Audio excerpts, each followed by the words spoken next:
Today's drink is the Orange Blossom.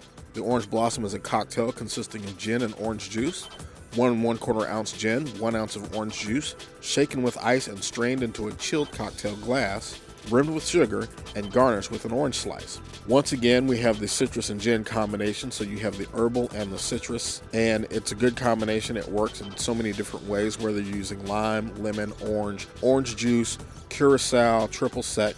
There's a lot of ways to get these flavor combinations mixed together, and it's a very popular combination. If you are of age and you're willing to drink responsibly, then I highly recommend the Orange Blossom.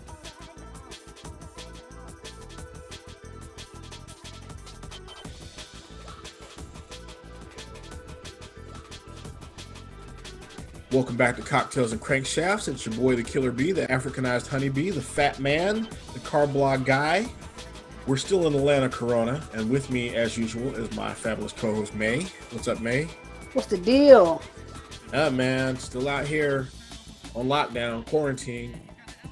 This is like a hot mess. Watching these people protest. As the wonderful meme says, as for me and my house, we will observe isolations 24/7, and we will remain in the crib. Today, we are going to talk about NOPI. And I know we talked about NOPI once before as an entity. And I think maybe we talked about my Virginia adventures with NOPI. We did. Yeah, and where the dates were all screwed up. Where the dates were all messed up. Tickets and the calendar and the flyers. But today we're talking about July 2006. Rockingham, North Carolina. Now, Picture it. The thing about Rockingham is Rockingham was sort of my home racetrack as far as drag racing goes. I had raced at Rockingham starting in 1999, once or twice a year, sometimes more, until I left North Carolina. So it was like the home team. Yeah, because it was just down the road from Greensboro, and I just those were my people. It was the Carolina, because Piedmont and Greensboro is Charlotte, of course. Z-Max, whatever they call it now. The big NHRA track down in Charlotte is the big deal track. But as far as IHRA stuff goes, Rockingham is the main draw. So it was not a big deal to go to Rockingham and spend a day or an afternoon. And usually I wouldn't stay overnight. For Rockingham, I would always drive back because it was easy. But we're talking July 8th and 9th, 2006. Now, this was an interesting situation because obviously by that point I had moved out to the Midwest, but my parents still lived in North Carolina and they had just bought a new house 44 miles away from the Rockingham drag strip. 44.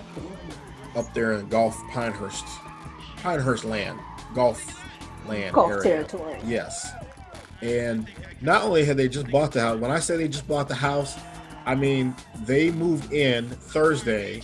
I flew down from Illinois Friday night. Oh, damn. Yeah. Like, hey, welcome. Coming to visit. I was talking with my mom the other day, and we can't remember whether I was sleeping on the floor or on one of the folding sofas, or we don't remember where I was sleeping. But that's funny. What we do remember is I wasn't there much because I was down at the drag strip both days. Both Saturday and Sunday, all of the day, because I got home, they had been fishing and caught some fish, and I'm like, I didn't say me no fish. I was like, oh, it was just some bluegill, blah, blah, blah, like I said, Rockingham was essentially my home track. I had done bracket racing there. I had done Battle of the Imports twice. I had done the Kumo Street Warriors there. I knew that drag strip. I still have some time slips from that drag strip, actually, even though I finally got a way to throw away all the paper time slips. Mm-hmm. I got a couple of Excel files that still have some of those numbers on. So for just to set the picture, this is July of 2006. So we're 3 weeks after Tokyo Drift came out. Mm-hmm. So we're on our third Fast and Furious movie in 5 years.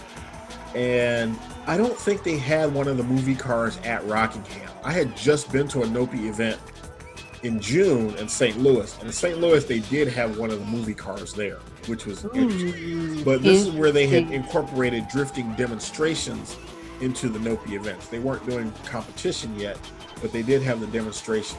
And I went around Remember, this is when I started getting serious about my photography, as I had mentioned. Right.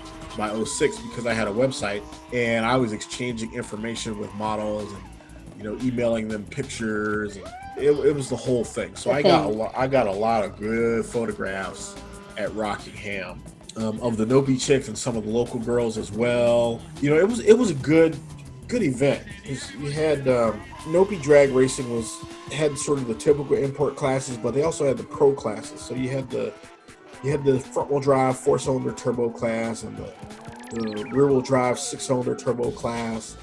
So you had a lot of these professional cars and professional teams and some really legit fast cars as front wheel drive and 4-cylinder drag racing went. Yeah. You know, they had, I think they had NHRA sanction, because there were some safety things that in order to get on drag strips, you have to meet certain safety rules. So they were basically using a variation of the NHRA drag rules, safety rules. But things I remember that stick out in particular was Bikini Racer. Oh. So Bikini Racer was a young lady. She was a model, and she also was, she had a Supra that she drag raced. Okay, that's an interesting combination of hobby. She would be on the stage in the bikini, and then she would put on her fire suit and hot rod it up and down the drag strip there. The drifting demonstration was pretty good, actually, because again, Rockingham was a good place for that, because they had Rockingham is a dedicated drag strip. It's not like St. Louis. St. Louis is a motorsports complex. They have a drag strip and a NASCAR oval there on the same site. And so to get to everything, sometimes there's long walks involved, because this thing is over here and this other thing is over there, and the NASCAR oval's in between, so you have to kind of walk around it. That's too much. Yeah, Rockingham is a drag strip and a parking lot. And so they could kind of have everything compacted right on top of each other. And the stage was here, the drag strip was there, and the drift area was down here, and the show cars were sort of in between. And everything's easy to get to. And it's your people, you know what I mean? It's your North Carolina people. Right. And so I wasn't worried about cultural differences or being in a strange place or, or anything weird like that. I knew who I was dealing with in Rockingham. Right. Good old boys, some kids from Charlotte, some kids from Raleigh, some kids from Fayetteville, the usual suspect. Right. The devil you know versus the devil you don't. Yeah. I got a lot of shots, because what I figured out at St. Louis is that the winning show cars, they bring them out and the models pose with them so that they can go on the NOPI website and appear in the ECAT and all that stuff. And I think also they filmed some of that stuff for the TV show. So I started understanding that if you hang around, if you follow the NOPI photographer around, you get the best shots. Smart. Yeah. That's right. Work smarter, not harder. Right. So I got some very nice pictures, and certainly a lot of good shots of the young ladies on stage, because by this time I had a camcorder that I did not have to look through to aim. I had one with the flip out screen, which is, I can't tell you what an innovation that was. Not having to look through the damn eyepiece, especially if you're like me and you wear glasses. Because the viewfinder and the glasses don't get along. Yeah, it's a whole thing. It's a thing. Yeah. Now, the thing about Rockingham, I think Rockingham was the first time I got involved in the foam pit situation. It was probably the last time I got involved in the foam pit situation. Yeah. Foam? Okay. Because this is 2006, so I'm 32 years old. No. Did you hop in the foam with the model? I'm 31. I haven't turned 32 yet because it was summer, so. But I'm rapidly approaching 32 years of age, and I don't think I need to be in the foam pit, but it was fun to see them set up the foam pit and watch other people go in the foam. Yeah, foam is one of those things that's fun in theory until you actually do it, and you're like, I'm too old for this shit. Yeah, but what it boils down to is a bunch of, I'm going to be nice about this and not call anybody names. There was a bunch of young ladies in the foam.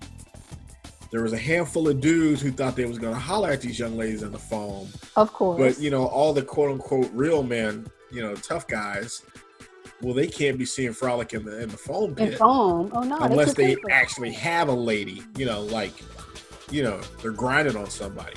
Right. So the foam pit was mostly girls dancing with girls and dudes standing around the outside watching. That sounds about right. Yeah.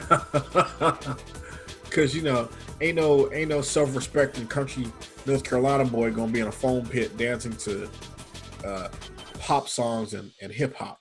No, they're way too cool for that. Because, you know, NOPI's Atlanta based and their DJs were, you know. Yeah, and also they had the little hip hop act that traveled with them. There were some Atlanta boys. Oh my goodness, they were special. Oh yeah, this would have been the early trap too. Yeah. Yeah. So, but in general, I like to think of Rockingham as probably the best of the early 2000s, mid 2000s NOPI shows that I went to in terms of the best crowd. You know, the people there didn't take themselves too seriously. The racing on the track was good. The bikini contest was good. The weather was good, because that's a factor sometimes. And the foam party, to me, the foam pit party greatly over...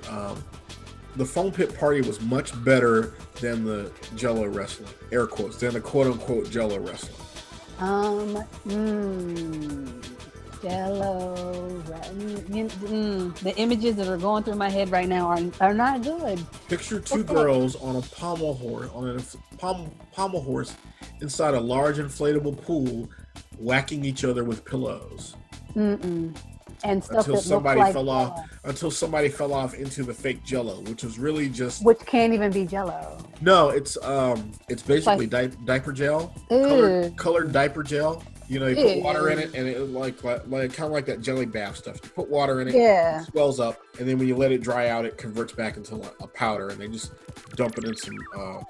You got some of those big Rubbermaid trash cans. That sounds. They would just put it back into the trash cans and tote it to the next place. That is disgusting. That's where pretty much. I seriously doubt they threw that shit away. I'm pretty sure they just let it dry out and they would rehydrate it again. The next I bet you they would. Ew. But in theory, the girls are only in it for a couple seconds. I mean, technically, I don't know why they called it Jello wrestling, because really it was a pillow fight with the girls sitting on the pole. And then if one of them got knocked off into the Jello, they could engage. But the scoring system was based on who got knocked off the pommel horse. So, and they made them wear black T-shirts over their bikinis. So I don't know what the point was. Oh, yeah, that's kind of pointless. I mean, I know what that point was. That point was so that there weren't wardrobe malfunctions because they were taping this stuff for television. But, right. I mean, it's like the bikinis. The bikinis they wore very small, but the bikinis were also glued on. And they had I'll call her a house mom, but they had a lady whose basic job was to make sure that the coverage on the thongs, well, they didn't really wear thongs. They wore small bikinis, but they weren't thongs. Made sure that the coverage on the back of the bikini was appropriate for television broadcast purposes. That makes sense, because someone's got to be the FCC. Yes, and they walked a certain way. And if if one of the local girls got a little too rambunctious, she got removed from the stage. Not always politely. But yeah, the NOPI events were a lot of fun. Unfortunately, they're in the late part of the 2000s. The economy caught up with us and shit happened. But at that point, they were still flying pretty high. The Myers brothers were on their game as far as hosting the events, and I assume Dad was back in Atlanta running the company, but running the parts distribution sales part of the company, and the boys were out handling the TV and show stuff. But it was good. I rather enjoyed those events, and Rockingham in particular was a lot of fun. Neat. And I don't know why I didn't go in 2005. They had NOPI at Rockingham in 2005. I don't know why I didn't go. I don't know if maybe it got rained out or it looked like it was going to rain. So I got up that morning and said, nope, I'm not going. Or I don't know what the deal was, but I didn't go. And that's very odd for me. Yeah, man. Unless I had some sort of family.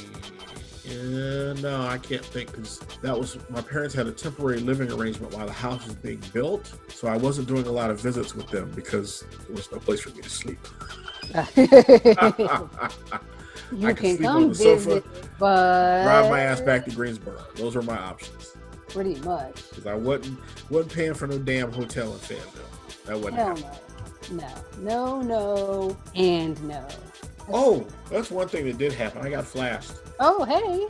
Yeah. By a chick or by a dude? By a chick, but since I had no idea how old she was, I cropped her face out. Oh, good. Photos. Good call. I didn't confirm her age. Although, no, never mind. I was thinking they weren't checking IDs, but no, they were checking IDs in the Camel Lounge. They used to have this thing called the Camel Pleasure Lounge. Camel as in the cigarettes? Yes, Camel as in the cigarettes. So it was a little space. It was like it wasn't a tent because it wasn't completely enclosed, but it was a little separate, closed off area where they had to check your driver's license before you could go in, and you had to sign forms because basically you had to submit to Reynolds, R.J. Reynolds advertising. Mm-hmm. Camel Philip Morris. Was it Philip Morris or R.J. Reynolds? I One don't of remember them. which. But one of the tobacco companies. Basically, you had to give them an email address and they had to scan your driver's license. Okay. So, but inside was a Lotus that you could enter a drawing for, and also you could convert with the models, which was, I guess, supposedly the hook. And they had free tobacco samples if you wanted cigarettes or chewing tobacco. Oh. But mostly I would just go in and sign a bunch of cards to enter the drawing. I never won. Oh. But it was so cool because they had a little Lotus Elise. It was blue, and it was on a rotisserie, and it would just spin. And I was like, oh man, I want that car so bad. Even though I'm not big on convertibles. But the hard top version of the Lotus Elise is not legal in the United States. Not as a street car. It's not street certified. You can buy one as a track car, but who wants to pay 60 grand for a car you can't drive on the street? Nope. No one. Not me. Anyway, moving on. That was Rockingham NOPI 2006. Just a good old time. Fun. We'll talk about Miami and St. Louis later. We go into Miami. Thank you for watching Cocktails and Crankshafts. If you enjoy my content, please like, share, and subscribe. Be sure to hit the bell icon, and we'll see you soon with new content.